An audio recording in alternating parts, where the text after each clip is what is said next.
while since we've done one of these, but we have a fight coming up, fight night coming up October 11th, and we are on the line with Giovannie Gonzalez. He is one of the fighters in the co-main event. Giovannie, thank you for coming on. Thank you for taking time out of your weekend before you head on down to San Diego for your upcoming fight.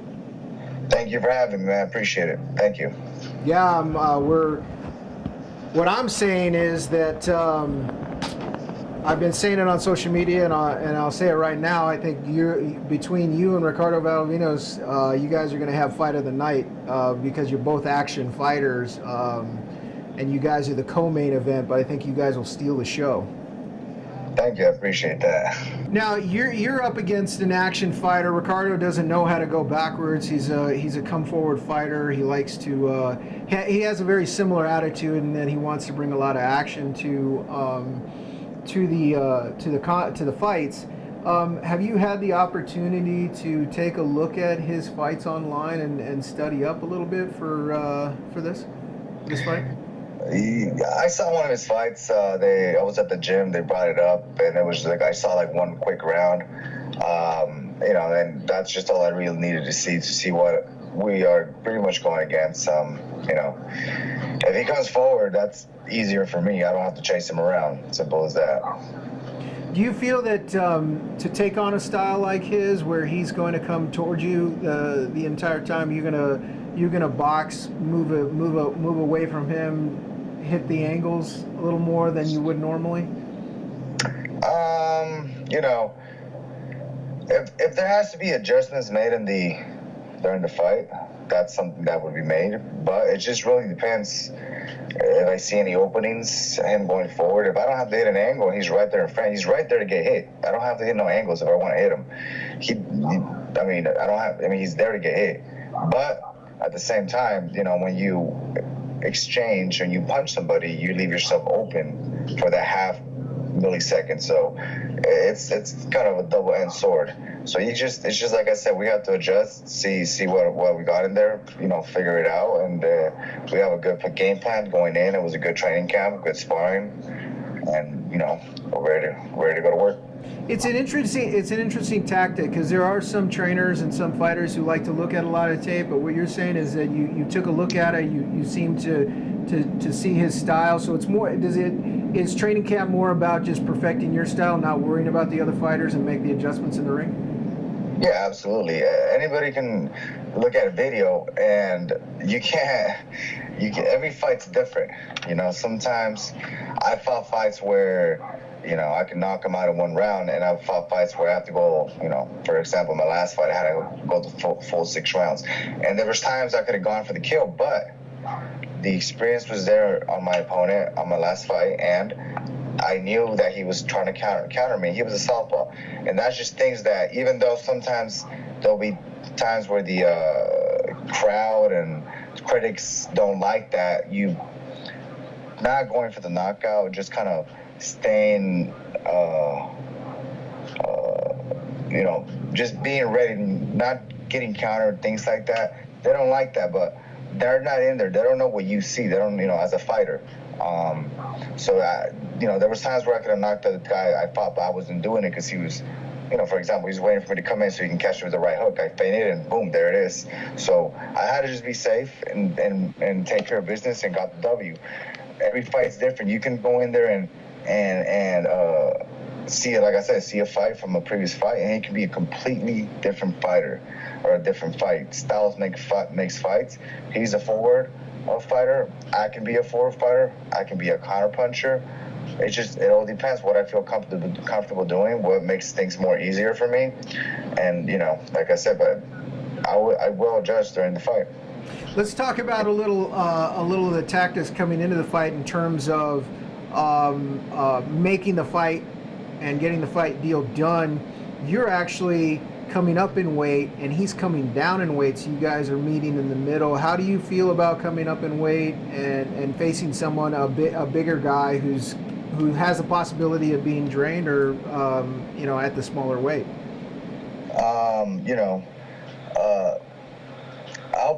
I feel like I'm the faster fighter. I feel like I'm the more athletic fighter. But you know, once we're in there, we'll see what we're dealing with, and we'll go from there. If, you know, we agree to 135, that is the contracted weight. I hope he makes the weight because he's never made a 135.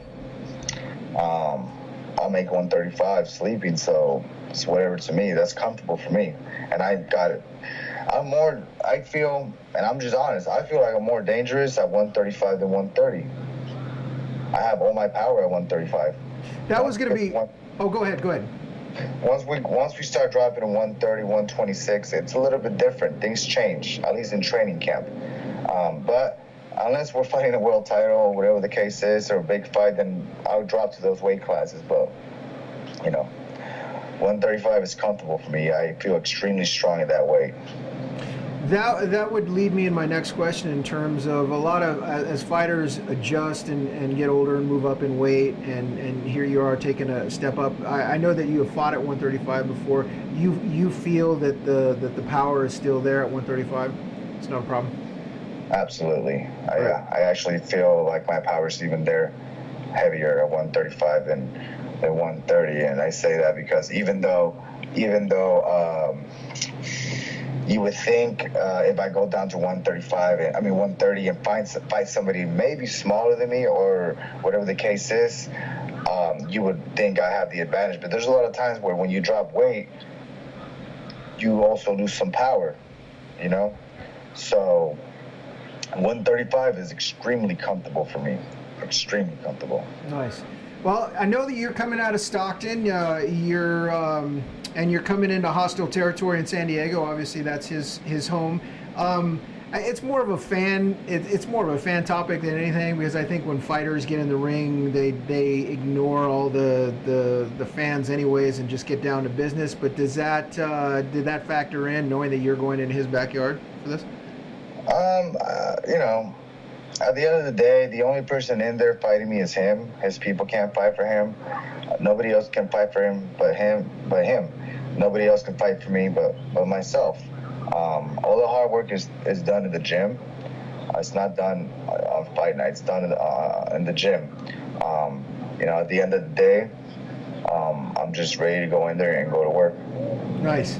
Let's talk about let's talk about your team a little. Obviously, it's very important. It is just you in there, but during training, what about your trainer? How long have you been with your current trainer? First of all, who is your current trainer, and how long have you been with him? Marcos Arroyo Sr. I've known him for over 10 years. One of the best trainers in Northern California. I've watched him transform kids into some of the best boxers around the area. His son is Marcos Arroyo Jr., and he's one of a prospect at 112 pounds coming up. So, you know, we're working here in Stockton and Northern California. I actually had the opportunity to meet Marco, I think at your last fight on Best in Boxing, down in at Big Punch. He came down, obviously with you as your trainer, but he came up to the broadcast area and thanked me for having his son on the show, and the fact that he was able to get the opportunity for Marco to fight on the top ranked card. So you're a very nice guy. I didn't get that. Very humble trainer, very humble person. He's a very old school trainer. He is very, very, very knowledgeable. I'll tell you that. I'll say it this simple. If I would have stayed with Marco when I met him a long, long time ago, I most likely would have been a world champion by now. But, you know, things happen on my end that you know, I took a different course. I went to college, I stopped boxing, and I started training again.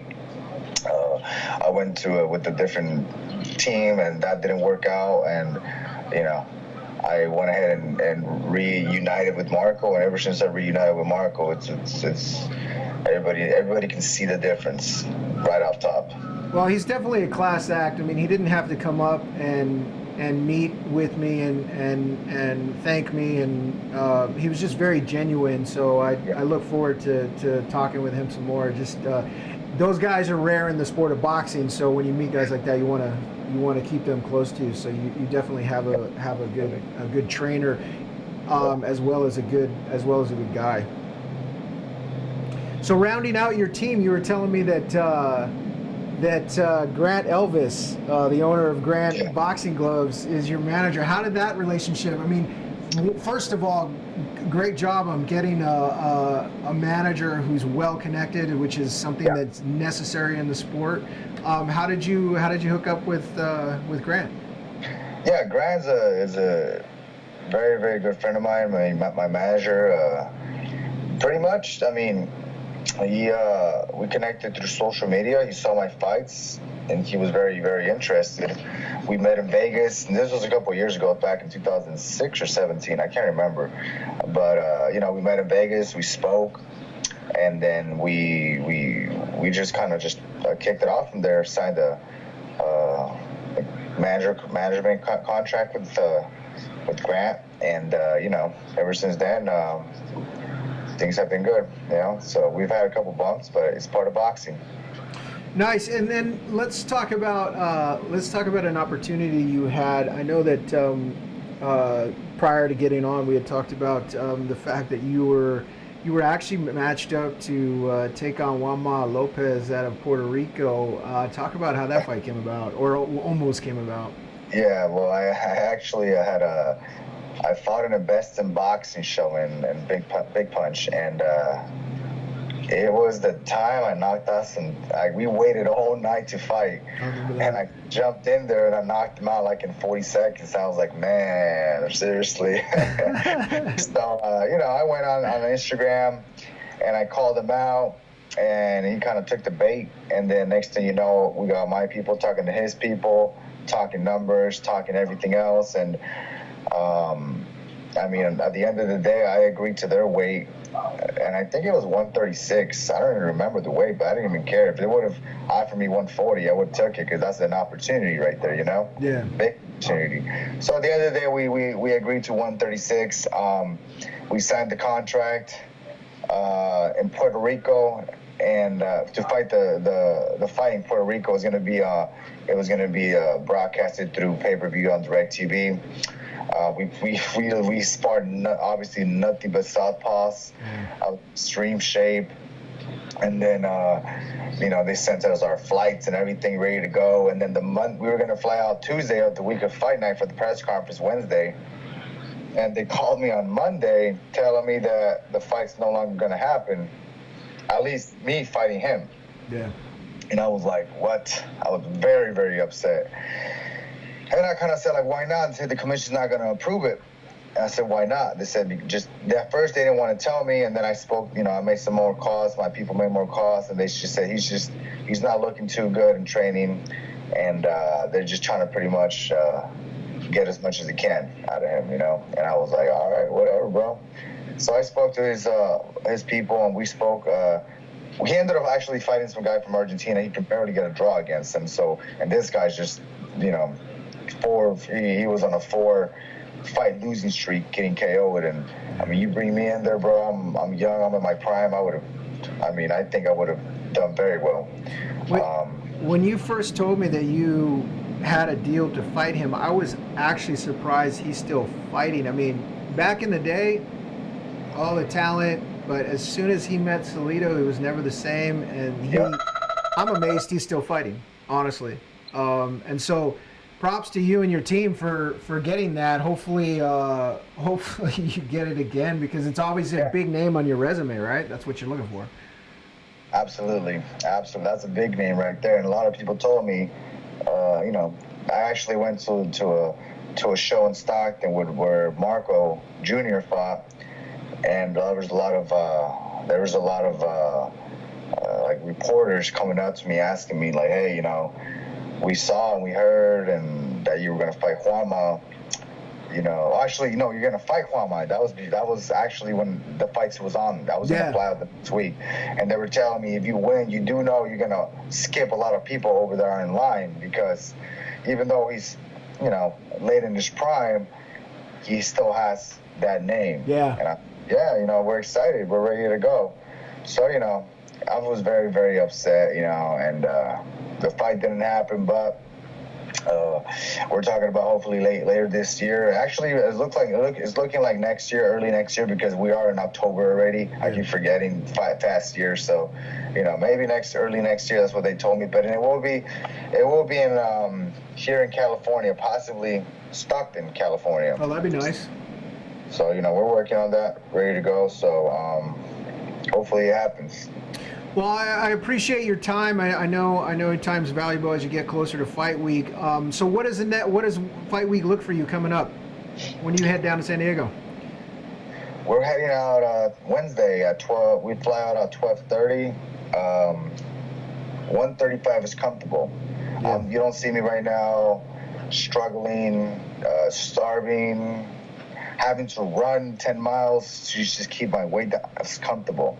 I'm good. I'm going to go wash my car right now. You know what I mean? Like, go wash my car, go watch Triple G fight, eat something healthy at least. We still got to be disciplined and eat, something healthy, of course. But 135 is comfortable. So we're just ready to go. We'll be there at weigh-ins, Thursday morning or whatever time it is. But we will be in San Diego Wednesday, ready to go. Well, that's great. Looking forward to seeing you fight. Looking forward to seeing you down in San Diego on Thursday at the weigh-in, and then on fight night. Let people know where we can find you on social media. What are your handles? Absolutely. My main social media is Instagram, at KingGeo1. It's just the number 1 at the end, so it's KingGeo1. And you can follow me on there. I post everything there. I have a lot of people that follow me on there. I actually had Sergio Martinez give me a look. He actually called me yesterday because I know his brother. Oh, no way. Yeah, I know his brother Sebastian. Yeah. And Sergio called me yesterday to kind of just, give some good boost, moral support. And then he said, I'm going to send you a video. And I said, yeah, for sure, bro. Thank you. And then, I posted it on my page. It's up right now. You can go check it out. So Sergio's a very, very genuine guy. Sebastian Martinez is a very, very genuine guy. So, it's just a lot of moral boost on fight week. We're relaxed, and then come fight night, we go to work. Nice. I like that, man. You're surrounded by a lot of classy guys. I mean, Sergio Martinez is a very, very nice guy, man. And combine that with Elvis and Marco, you have good people around you. That's a good start for you.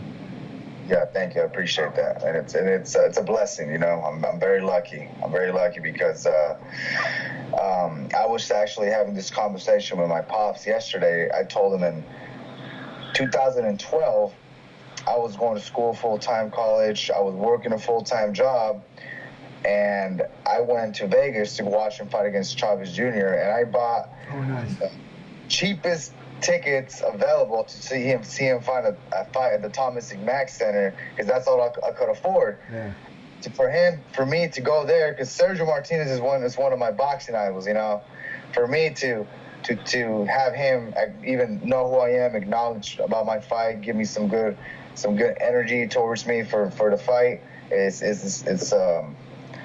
unbelievable. It's amazing. It's crazy. How a lot changes in 7 years. I would have never thought in a million years I would be in this situation. I would never. This was like my dream. I've always wanted to be a fighter. I've always wanted to talk all these famous good fighters, and I'm just living my dream day by day, and just taking it day by day at a time. I'm blessed, and everybody around me, from my trainer to my friends to everybody, it's my family, everybody. I'm lucky.